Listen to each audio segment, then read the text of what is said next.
Muy buenos días. Desde la Asociación Gente para Servir, les damos la bienvenida a este tiempo devocional, Tu palabra para encontrar el camino. Hoy, 16 de julio, les invitamos para que continuemos con la lectura de la Biblia en los Salmos capítulo 40 al 42 y en Hechos capítulo 19 del versículo 21 al 41.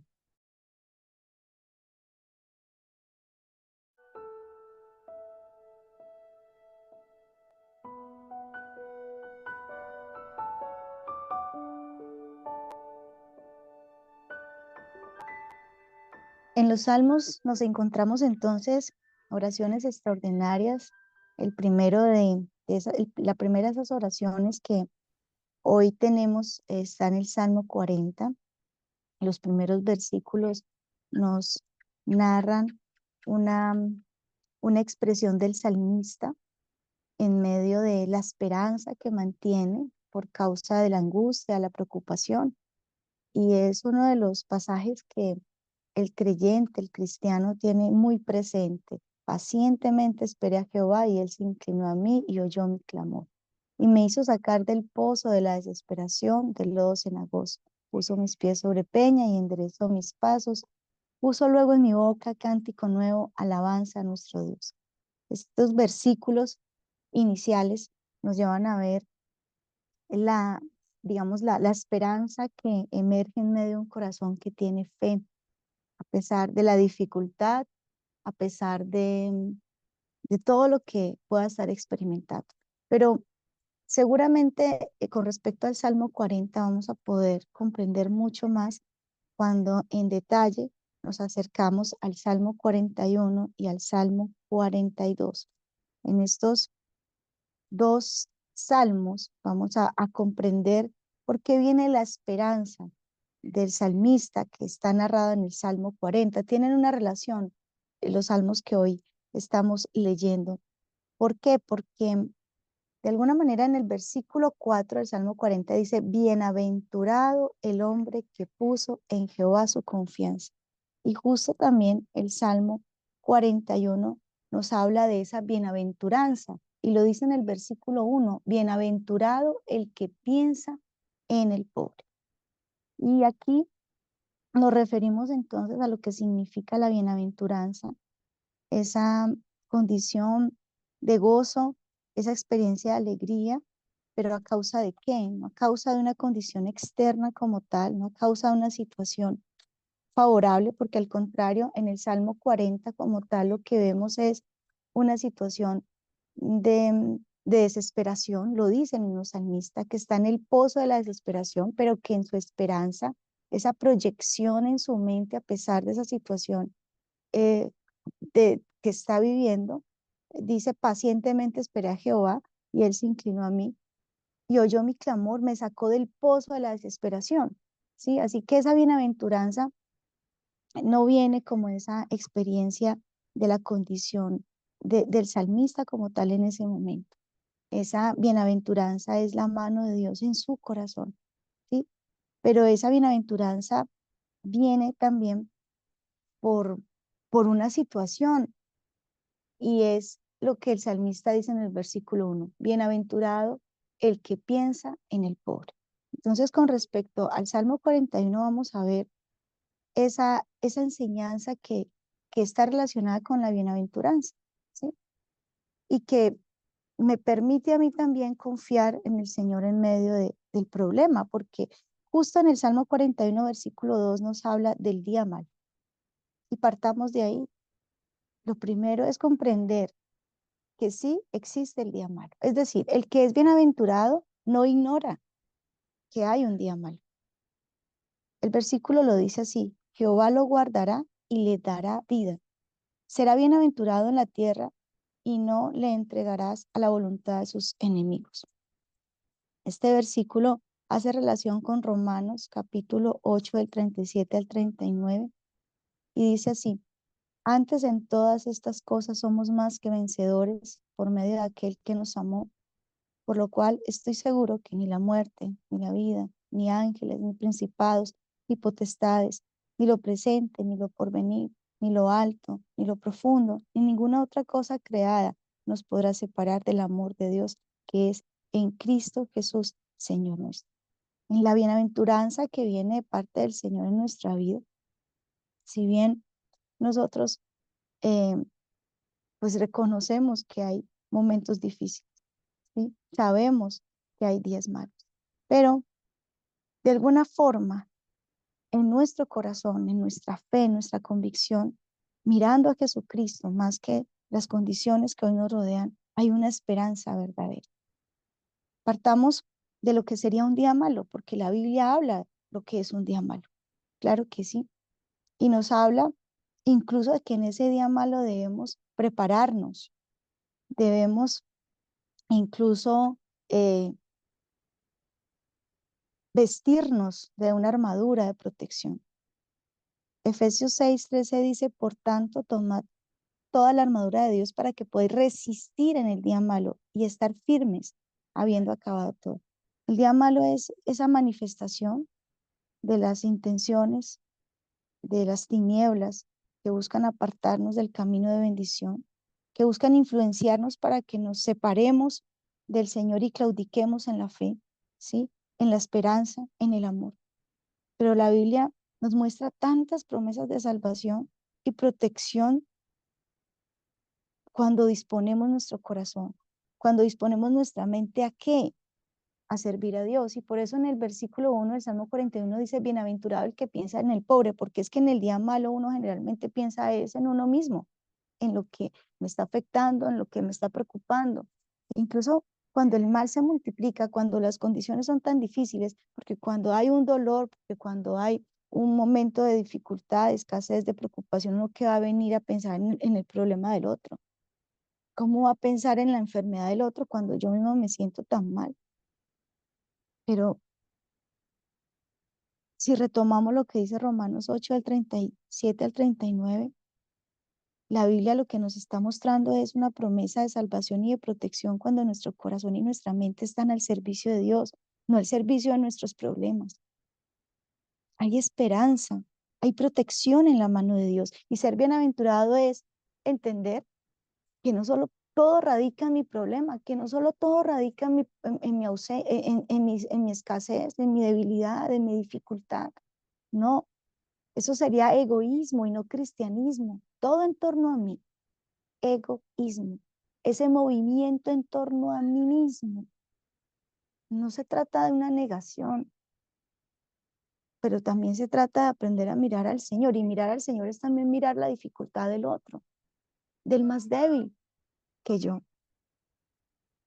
El Salmo 41:3 dice, Jehová lo sustentará sobre el lecho del dolor, oirás toda su cama y su enfermedad. O sea, el bienaventurado, ese que puso su confianza en el Señor, que nos lo está diciendo, recuerden desde el Salmo 40, versículo 4, bienaventurado el hombre que pone su confianza en el Señor. ¿Y esto qué implica? Que piensa en el pobre, que no se centra en sí mismo, ¿sí? Dice que aún en medio de la dificultad, en medio del dolor, porque hay dolores en el cuerpo, pero también dolores en el alma, y eso lo vamos a ver en el Salmo 42, hablando de un alma enferma, hablando de un alma abatida, hablando de un alma turbada, y no solo el cuerpo, pero claro que implica ese momento, ese día malo donde estoy enfermo física o emocionalmente. ¿Y qué promete el Señor en ese versículo 2 del Salmo 40, en ese versículo 3 del Salmo 41? Que el Señor les sustentará en el lecho de dolor. En el día malo, Dios está prometiendo guardarnos. No está prometiendo o no nos está diciendo que no va a haber día malo. Sí hay día malo, pero promete guardarnos y darnos vida. Y esta promesa va acompañada de una demanda que muchos hijos de Dios solemos pasar por alto. Y es justamente lo que nos dice el versículo 1, pensar en el pobre. Bienaventurado el que piensa en el pobre. En el día malo Dios le librará y hoy en día hay tantas ocupaciones, hay tantas obligaciones, es tan complejo el mundo, hay tanta aflicción en el mundo, ¿sí? Hay tantas demandas que nos impiden pensar en otro. Y por esa razón es que el Señor nos está estimulando a dejar por un instante ese egocentrismo, para que nos centremos en aquellos que tienen problemas y sufren condiciones más críticas que las nuestras. Pensar en el pobre es ampararnos bajo la mano de Dios para ver su cuidado y protección en todo tiempo. Es garantizar la fortaleza, el sustento de Dios en medio del dolor. Y saber que el Señor se agrada de nosotros en medio de nuestra imperfección, en medio de nuestra dificultad, en medio de nuestras torpezas. Si seguimos leyéndolo, ustedes seguramente van a tener la oportunidad de leer todo el versículo, pero por todo el capítulo, por cuestiones de tiempo, pero el versículo 11 dice, en esto conoceré que te he agradado, que mi enemigo no se vuelve de mí. ¿Sí? Que tengamos presente que el Señor nos ama tal y como somos, ¿sí? Y que a pesar de nuestras torpezas, aunque sean muy grandes, es más grande el amor que el Señor nos tiene. Y el salmista lo que está declarando es que pensar en el pobre trae abundancia de gracia en nuestra vida. La gracia es ese favor inmerecido, donde yo puedo experimentar la salvación de Dios así no lo merezca. Y es que hay muchas situaciones que vienen y que en el día malo, quizás uno empieza a ver por qué llegó este día malo a mi vida, por qué estoy padeciendo esta enfermedad. Ah, es que, bueno, son tantas situaciones, ¿cierto?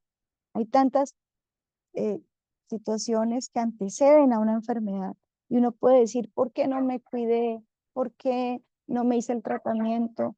¿Por qué? Bueno, porque además que lo que vivimos en, en, en cuanto a lo físico depende mucho de lo que nosotros hacemos también como templo del Espíritu Santo. Sin embargo, hay enfermedades como las de Job que vienen para que caminemos en la prueba o la misma dificultad física de, de Pablo, para que la revelación no le exaltara el corazón, vino esa prueba física, más allá de ver por qué viene una enfermedad o esta situación que me tiene el alma muy afligida, ¿sí? Y que yo puedo estar afligido porque por causa de una torpeza pues tomé malas decisiones y ahora tengo que enfrentar la responsabilidad que esto implica, que no es fácil. Pero más allá de esto, aún acordarme del pobre, aún mirar al Señor, trae gracia a mi vida y me lleva a experimentar la salvación del Señor, a pesar de, de mi error. Por otro lado, cuando pasamos al Salmo 42, porque si bien en el Salmo 41 me está hablando de ese día malo, fruto del dolor que se experimenta en medio de un lecho, es decir, una cama, es decir, es como una condición física que no me lleva a moverme con libertad. Pero ya luego en el Salmo 42 vemos una condición del alma, porque usted con el alma afligida puede mover incluso hasta su cuerpo, pero nos limita. Y a esto se refiere el salmista en el capítulo 42, como el siervo clama por las corrientes de las aguas, así clamo por ti, oh Jehová. Y en el versículo 11 justo lo dice, y es una pregunta que deja ver la condición del alma, el día malo con respecto al alma, no solo con respecto al cuerpo.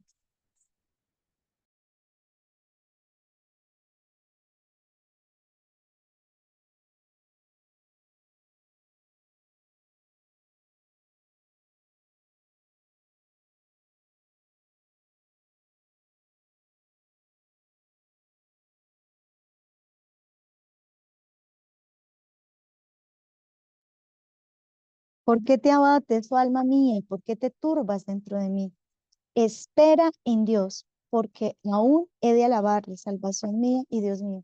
Entonces estos versículos, estos capítulos y 42 como tal, sí que está relacionado con el Salmo 40, porque el Salmo 40 dice, pacientemente esperé a Jehová y se inclinó a mí y oyó mi clamor.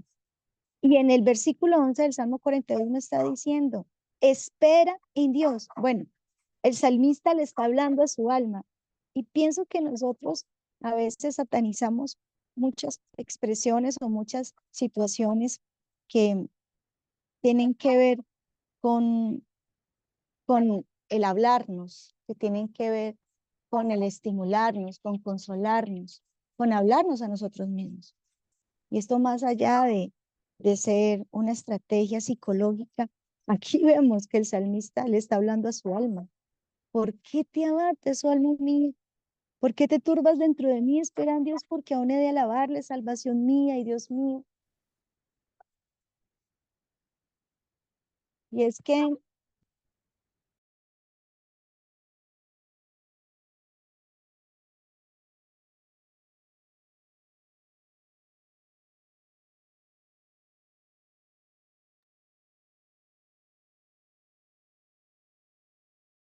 lo que pensamos nos determina y lo que pensamos de nosotros mismos nos está dirigiendo hacia un camino.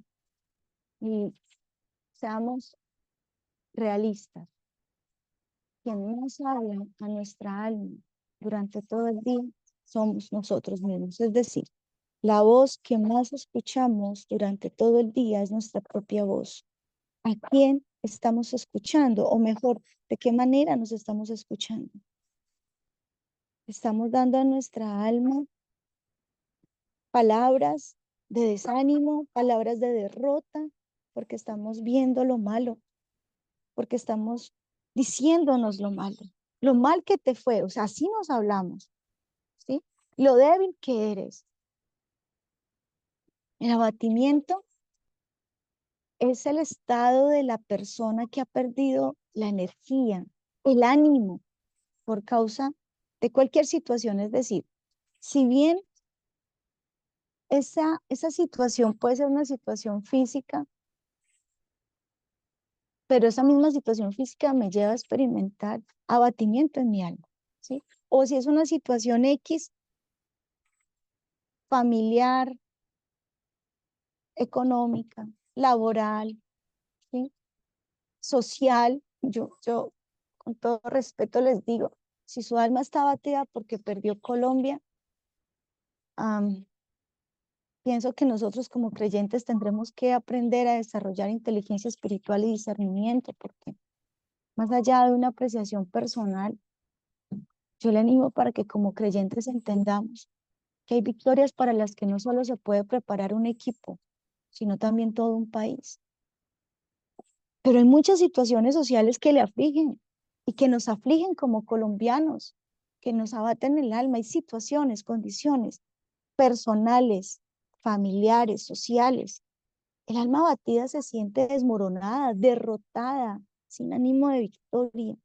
Por otro lado, la turbación es una condición emocional que confunde al punto que no sabemos qué camino tomar, no sabemos qué decir, pero la palabra de Dios nos está enseñando a través del Salmo 42 cómo hacerle frente a este tipo de situación del alma, el alma abatida, el alma turbada, donde no se pierde la bienaventuranza, porque en el versículo 11 de nuevo retoma la esperanza.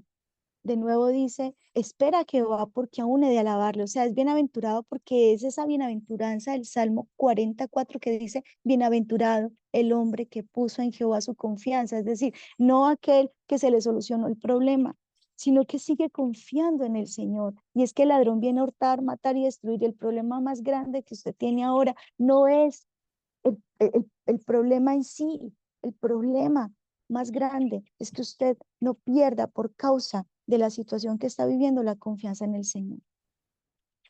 Partiendo de esto, entonces, miremos el versículo 1 del Salmo 42. Como el siervo brama por las corrientes de las aguas, así clama por ti, oh Dios, el alma mía. Es decir, el bienaventurado que confía en el Señor en medio del problema, del abatimiento y la turbación de su alma, clama a Dios. Porque ciertamente muchas veces hemos pasado por ese abatimiento, por esa turbación, donde el desierto viene a ser el escenario, ¿sí? Donde el alma empieza a moverse. ¿Y qué experimentamos? Lo que físicamente uno experimentaría en el desierto, en el alma uno lo experimenta con agotamiento, decaimiento. Y es esa debilidad, ese decaimiento que está fuera de lo normal. Además de no poder ver con claridad el camino que debemos tomar, porque eso tiene el desierto. El desierto no tiene caminos establecidos, se borran porque el viento los borra, no hay claridad. Y todos, tarde o temprano, vamos a tener que atravesar un desierto. Mire, como creyentes, no podemos ignorar que queramos o no, vamos a pasar por un desierto. Así que debemos aprender a tomar medidas pertinentes frente a esto. Israel nos muestra como un ejemplo el hecho de pasar 40 años en el desierto, en la espera, pacientemente, imagínense la espera de 40 años para entrar a la tierra prometida. Pero la clave para no morir en el desierto va de la mano con la fuente de vida que sustenta la creación en los momentos más difíciles, y es el agua. La Biblia dice acerca de esto, que es tan importante para nosotros con respecto al agua que representa esa fuente de agua viva que el mismo Señor Jesucristo vino a decir que se encuentra en él mismo, porque Juan 7, del 37 al 39 dice, en el último y gran día de la fiesta Jesús se puso en pie y alzó la voz diciendo, si alguno tiene sed, venga a mí y beba. El que cree en mí, el que no pierde la confianza de su interior, dice la escritura, de su interior correrán ríos de agua viva. Y esto dijo del agua viva, esto dijo del espíritu que habían de recibir los que creyesen en mí. Si estás atravesando por un desierto en tu vida, hay que aclamar al Señor por esa agua viva, por su Santo Espíritu, para que venga y que hidrate el corazón, que traiga claridad a nuestra mente. Si estás pasando por un desierto, es necesario aprender a tomar ese camino que es en el desierto. O sea, entendamos que no es fácil, pero si es de la mano del Señor, si es con Él, es un camino de bendición. Y apartarnos para Dios, porque el Salmo 42, 2, bueno, dice, uno, vamos a clamar al Señor, y dos, vamos a apartarnos para Dios, porque dice, mi alma tiene sed de Dios, del Dios vivo. ¿Cuándo vendré y me presentaré delante de ti y esperaré? En estos momentos de abatimiento, de turbación, muchos se apartan de Dios en lugar de apartarse para Dios, que es muy diferente. Apartarnos de Dios siempre viene acompañada de esa pereza espiritual que nos lleva a postergar nuestros tiempos de intimidad con el Señor, dándole prioridad a otros asuntos, porque creemos que lo más importante es gestionar aquí, gestionar allá. Pero también es un engaño porque pueden ser asuntos muy importantes, claro, pero también a veces entretenernos porque no queremos seguir estando como en esa condición de preocupación, y lo que hacemos es entretener el problema, o muchos hasta se acuestan a dormir. Apartarnos para Dios, a diferencia de esto, es esa disposición del corazón que se siente necesitado y que destina en su agenda, en su tiempo, ese espacio que nada ni nadie se lo puede quitar. Haciendo lo que dice el Señor Jesucristo en Mateo 6:6. Pero tú cuando ores, entra en tu aposento, porque es que solo en ese aposento, cuando cierro la puerta, puedo orar al Padre, pero según esta situación del alma, me toca exclamar, es decir, gritar, es decir, llorar, es decir, desesperarme delante de Dios. Pero el Salmo 42, en el versículo 8, también nos sigue hablando de cómo el bienaventurado puede mantenerse en esa confianza, y no solamente exclamando, apartándose en tiempo, sino cantando al Señor, orando y cantando. Pero de día mandará Jehová su misericordia, y de noche su cántico estará conmigo, y mi oración al Dios de mi vida. La Biblia dice que la misericordia de Dios es nueva cada mañana. Así que es un deber de todo hijo de Dios levantarse cada mañana con un corazón agradecido. Sin embargo, en los momentos de abatimiento, de turbación, es necesario pasar mayor tiempo de rodillas, y la noche generalmente agudiza esos casos de angustia, esos casos de incluso de enfermedad. La noche tiene esa particularidad, así que cantar a Dios y hablar con Él en las vigilias de la noche también hace parte de mantenerme en esa bienaventuranza, de buscar esa bienaventuranza. Bienaventurado el hombre que puso en Jehová su confianza. Mateo 26:38 dice, entonces Jesús les dice, Sí, mi alma está muy triste hasta la muerte. Quedaos aquí y velad conmigo. Jesús nos muestra la importancia de velar, de orar, lo que significa que es quedarse despierto, dedicarse a la búsqueda de Dios, ¿sí? En lugar de estar desvelados por la preocupación, por la tristeza. Está muy triste, pues toca que vele, esa es la realidad. Muchos se quedan despiertos hasta altas horas de la noche motivados por un programa de televisión, por un partido, por una serie, por un trabajo que tienen que entregar, por un compromiso social o simplemente porque está en una conversación con alguien y está tan buena que se les pasa la hora de ir a dormir. Pero en tiempo de abatimiento y turbación, Jesús nos está mostrando el camino de la vigilia con el fin de experimentar la fortaleza que viene de Dios. Justamente en Lucas 22, 39 y 40, del 39 al 42 es un pasaje de bandera acerca de esto, porque el mismo Señor Jesucristo, siendo olivo puro, va y con esa alma batida al monte de los olivos. Y nosotros somos hojas secas, ¿cómo no lo vamos a hacer? Porque así lo dice la Escritura, que saliendo se fue como solía, o sea, que no era algo esporádico, era su costumbre. Dice que como solía, fue al monte de los olivos y que sus discípulos le siguieron. Cuando llegó a aquel lugar les dijo, orad que no entréis en tentación. Es que nuestra tentación es que en medio del problema y del día malo nos apartemos del Señor, nos falte la fe. Cuando Jesús le dijo a Pedro, vas a ser zarandeado porque te han pedido para ser zarandeado, vas a pasar por un día malo, pero yo he rogado al Padre que no te falte la fe. Y dice que el Señor se apartó de ellos a distancia como de un tiro de piedra y puesto de rodillas, incluso me está diciendo en qué hora debo clamar, cómo debo clamar y qué debo decir, porque me está diciendo, se arrodilló y qué dijo, Padre, si quieres, pasa de mí esta copa, pero no se haga mi voluntad, sino la tuya. Y se le apareció un ángel del cielo para fortalecerle. Que en el día malo el Señor envíe su ángel para que seamos fortalecidos y seamos entonces bienaventurados como aquel hombre que puso su confianza en el Señor. Vamos a orar.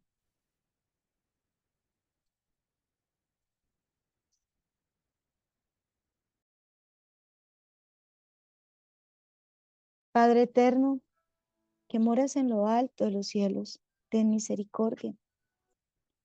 Ten misericordia, Señor, de mi alma abatida, de mi alma turbada, y extiende tu mano en medio de la oscuridad que puedo estar atravesando. Guíame en el camino de bendición. Guíame en ese camino que aunque esté en medio del desierto, yo, Señor, puedo experimentar tu sanidad, tu restauración. Y te doy gracias por este día. Te doy gracias porque, te doy gracias, Señor, porque tu palabra me llena de esperanza, me alumbra los pasos en medio de la angustia. Señor, yo sé que en este momento hay muchas personas que están angustiadas, hay muchas personas que están con dolores en ese lecho de enfermedad, con dolores en ese lecho de angustia, de turbación, limitados no solo por una situación física, sino emocional, familiar, social. Solo en ti, Señor, está nuestro verdadero gozo. El gozo que no puede desaparecer porque pueden ocurrir muchas cosas, Señor, en nuestra vida, pero no desaparece tu obra en la cruz para salvación eterna. Mis condiciones presentes no son las mejores, pero las eternas son perfectas gracias a tu Hijo. Por eso te pido perdón por la dureza de mi corazón, por mi egoísmo, porque en medio de mis problemas, en medio de los problemas de mi familia, a veces lo que hago es mantener mis pensamientos enfocados en mis necesidades, en mis dificultades. Y ahora sé que tú piensas en mí y yo debo pensar en el más pequeño, el más débil. Tus pensamientos no son mis pensamientos, ni tus caminos los míos. Por eso enrútame en el amor de tu espíritu. Enrútame y dirige mis pensamientos hacia donde tú quieras y no hacia donde yo me he aferrado, porque lo que he hecho es darle vueltas a este bendito problema. Señor, y no hay, es que no hay salida, hay problemas que no tienen solución sin tu intervención, imposible. ¿Y sabes qué, Señor? Así como José en medio de esa cisterna del desierto no retornó a su casa, seguramente lo que él quería era volver a los brazos de su padre, volver a tener esa túnica que le hacía especial, que le permitía sentir seguridad. Y hay cosas a las que usted no quiere renunciar, pero Señor, que no se haga. Mi voluntad se hace la tuya, pero que no me faltes tú, Señor. ¿Por qué te abates, su alma mía? Háblele a su alma. ¿Por qué te turbas dentro de mí? Espera en Dios. Dele la orden a su alma para que no siga en la desesperación, para que no siga en ese pozo ni en ese lodo cenagoso. Ordénele a su alma. Recuérdele que hay uno que es roca viva, que no tiene por qué tener sus pies sobre el lodo cenagoso, sino sobre la peña. El Señor endereza nuestros pasos. Dígale a su alma, ¿por qué te abates, su alma mía? Espera en Dios. Aún he de alabarle, salvación mía y Dios mío. Gracias, Señor. Gracias porque tú eres soberano y tú nos permites hoy acercarnos a esta verdad extraordinaria de tu palabra.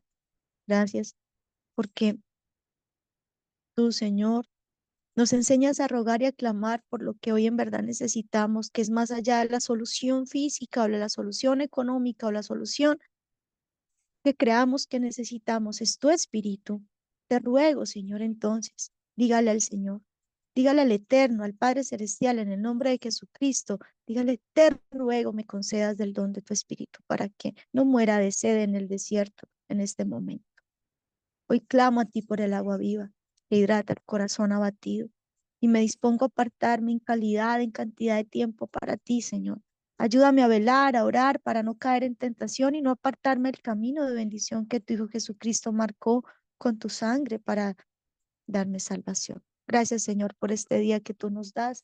Gracias, Señor, por escuchar nuestra oración. En el nombre de Jesús. Amén.